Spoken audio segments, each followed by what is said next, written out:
Hey everyone, welcome back to our channel. সবাই কেমন আছো? আশা করি সবাই ভালো আছো। আমিও ভীষণ ভীষণ ভালো আছি। তো দুর্গাপুজোর দশমীর ভিডিওটা আমি অনেকই লেট দিচ্ছি। প্লিজ কেউ হেসো না, কারণ আমার না এডিট করতে একদমই ইচ্ছা করে না এখন। আর ভিডিও দিতেও ইন্টারেস্ট লাগে না, আর বিরক্ত লাগে, মানে দেখো ভালো লাগে না, এরকম একটা ব্যাপার হয়ে গেছে। তো আমরা না যখন ওল্ড সিটি থাকতাম তখন না আমরা ওল্ড সিটির ঠাকুরদের মুখই দেখতাম না, এমন একটা সময় ছিল। তবে এখন যখন আমরা ওল্ড সিটি থেকে চলে গেছি, অনেক বছর হয়ে গেল, প্রায় 3-4 বছর, তো চলে যাওয়ার পরে এখন না ভীষণভাবে মিস করি যে ওই টাইমটায় আমরা যদি সামনে থাকতাম তখন কিন্তু আমরা দেখতে চাইতাম না। কিন্তু এখন আমরা কি করি, দশমীর দিনটা এক্সট্রা আমাদের আর একটা দিন ঠাকুর দেখার জন্য রাখি। সকালবেলা আমরা বেরিয়ে পড়ি 3 জনে মিলে স্কুটি নিয়ে, যে চলো ওল্ড সিটির ঠাকুরগুলো একটু দেখা যাক। যেহেতু এখন আমি ব্লগও বানাই, সেহেতু আরও ইন্টারেস্টটা বেশি বেড়ে গেছে যে চলো, তখন তো ব্লগ বানাতাম না না, তো সেই জন্য অতটা ইন্টারেস্টও ছিল না। ব্লগ বানাবো বলে আমার না ইচ্ছাটা ছিল অনেক বছর আগেকার। চলো তোমাদের এই ব্লগের বিষয়টাই আমি একটু বলি। আমি কিন্তু হঠাৎ করেই ব্লগ করব বলেই ব্লগ স্টার্ট করিনি। প্রায় 2015 থেকে আমার না ভীষণভাবে ইচ্ছা হয়েছিল যে আমি না ব্লগ বানাবো। 2015 থেকে মোটামুটি আমি ইউটিউবটা ভীষণভাবে ঘাঁটতাম। তখন থেকে আমার খুব ইচ্ছা হয়েছিল, আর আমার মেয়ে তখন অনেকটা ছোট, মেয়েও বলতো মাম্মা আমরা ব্লগ বানাবো। তো তারপরে না আমার ঠিক সেরকমভাবে ইচ্ছা হয়নি, কারণ অতটা টাইম দিতে হবে ব্লগের পেছনে, সে সময় মেয়ে ছিল অনেক ছোট। তারপরে 17ই আমি দোকান খুলি, মানে আমার একটা জামা কাপড়ের দোকান ছিল, তো সেটার পেছনেও সময় দিতে হতো। তারপরে এতটা বিজি হয়ে গেছিলাম যে ব্লগের বিষয়টা না মাথা থেকে আমার একদম বেরিয়ে গিয়েছিল। তখন ভেবেছিলাম যে আমি ব্লগ বানাবো, কিন্তু না ঠিক সময় করেই উঠতে পারতাম না বলে তাই ইচ্ছাটাকে মেরেই দিয়েছিলাম এক প্রকার।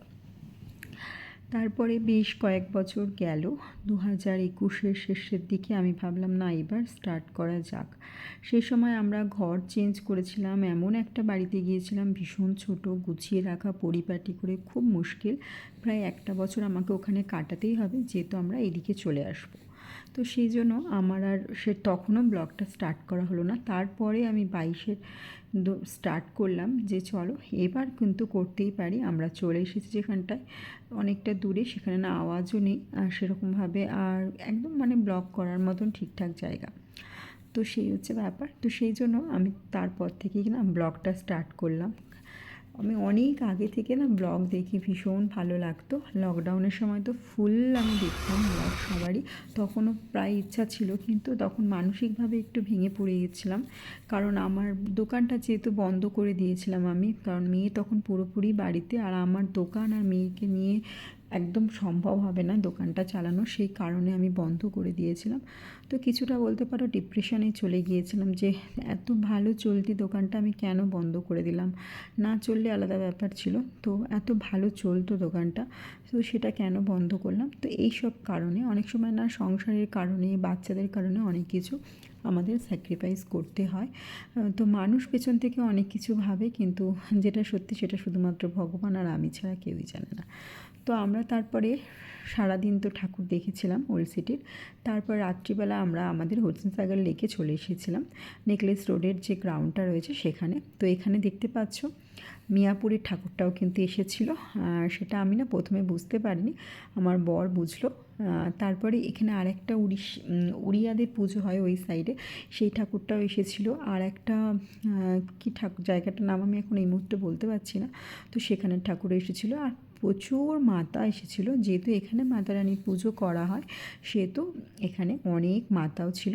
তো আমাদের যেমন দুর্গা মাতা, আর সেরকমই অবাঙালিদের মাতা, আলাদা আলাদা কিছুই নয়, সব ভগবানই একই হয়, আর নামটা শুধুমাত্র আমরা আলাদাভাবে ডেকে থাকি। মায়ের লীলা বলো, মায়ের রূপ বলো, একই রকম হয় প্রায়। তো চলো ভিডিওটা দেখতে থাকো আর সঙ্গে থাকো। কেমন লাগছে ভিডিওটা অবশ্যই আমাকে কমেন্ট করে জানিও।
রাত হয়ে গিয়েছিল, আর সেজন্য না আর ভালো লাগছিল না।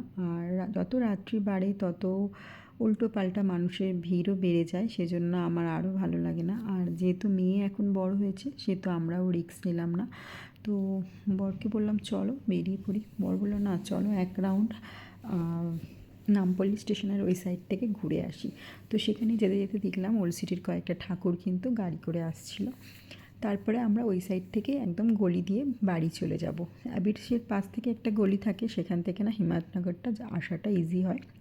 তো সেই জন্য ওখানে নেকলেস রোড থেকে আমরা বেরিয়ে চলে এসেছিলাম, কারণ ওই যত রাত্রি পারে না তত ড্রাঙ্ক অবস্থায় মানুষ বেশি পরিমাণে পাওয়া যায়। বাঙালি বলো অবাঙালি বলো, সব জাতের মধ্যেই এইটা থাকে। তবে অবাঙালিরা কি বলবো, মানে লুচ্চাপনাটা কম করে, তবে বাঙালিরা একটু বেশি লুচ্চাপনা করে। নিজের বাঙালি হয়েই বলছি, কারণ এখানে সব রকম লেভেলের লোকেই তো থাকে।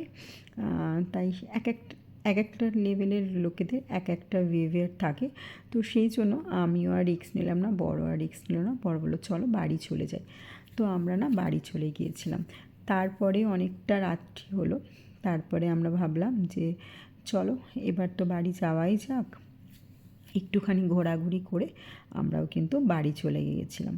তো এখন আমরা এখনও ট্র্যাঙ্ক বন্ডের ধারেই আছি, কারণ ওই অ্যাবিডস দিয়ে হয়ে বর বললো আর একবার চলো দেখে আসি সব কী কী ঠাকুর এসেছে। তো আমরা সেই জন্য আবার একবার এসেছিলাম। তো দেখতে পাচ্ছ এটা নতুন আর একটা ঠাকুর, এটা না আমি দেখতে যাইনি, তবে সেটাই দেখছিলাম। আর নামটা একটু ভালো করে ফোনেতে নিয়ে নিয়েছিলাম ভিডিওতে, যাতে পরের বছর আমি এখানে দেখতেই যেতে পারি। আর এটা উৎসব কালচারের ঠাকুর, ওই যে বললাম মিয়াপুরের ঠাকুরটা।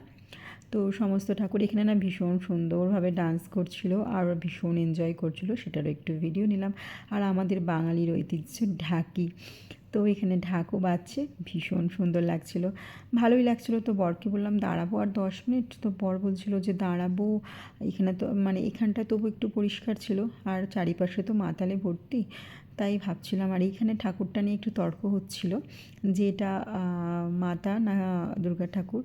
তো তারপরে না আমরা ওই সামনে যাওয়ার পর আরেকটা ঠাকুর দেখলাম, মনে হলো যেন বাঙালি ঠাকুর।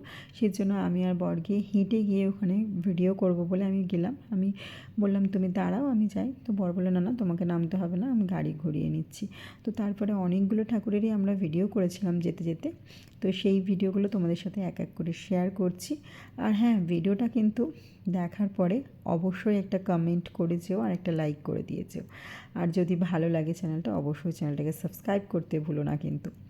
পাশে থাকো আর সঙ্গে থেকো। আর ভিডিওগুলো কেমন লাগছে প্রতিদিন দেখো, আর সেটা কমেন্টে জানিও। হ্যাঁ, ভালো মন্তব্যও করতে পারো, খারাপ মন্তব্যও তোমরা করতে পারো, সেটা তোমাদের অবশ্যই অধিকার আছে। ভালো খারাপ দুটোই নেব, সেটা কোনো কথা না। তো চলো ঠাকুরগুলো দেখতে থাকো, আর কেমন হয়েছে অবশ্যই জানিও। দেখা হচ্ছে আবার একটা নতুন ভিডিওর সঙ্গে অন্য আরেক সময়। ততক্ষণ সবাই ভালো থেকো, সুস্থ থেকো এবং সকলকে ভালো রাখার চেষ্টা করো। ভিডিওটা যদি ভালো লাগে অবশ্যই লাইক কমেন্ট আর শেয়ার করো। চ্যানেলটা ভালো লাগলে চ্যানেলটাকে অবশ্যই সাবস্ক্রাইব করতে ভুলো না, পাশে থেকো। আর হ্যাঁ, আজকের মতো আমি বিদায় নিলাম, টাটা। তো বাড়ি এসে গেছি, তো চলো আজকের ভিডিওটা আমি এখানেই শেষ করলাম। সকলে ভালো থেকো, সুস্থ থেকো এবং সকলকে ভালো রাখার চেষ্টা করো। যদি ভিডিওটা ভালো লেগে থাকে অবশ্যই চ্যানেলটাকে সাবস্ক্রাইব করে গিয়ে পাশে থাকা বেল আইকনটিকে টাং করে বাজিয়ে দিয়েছো। তো চলো আজকের মতো টাটা, গুড নাইট।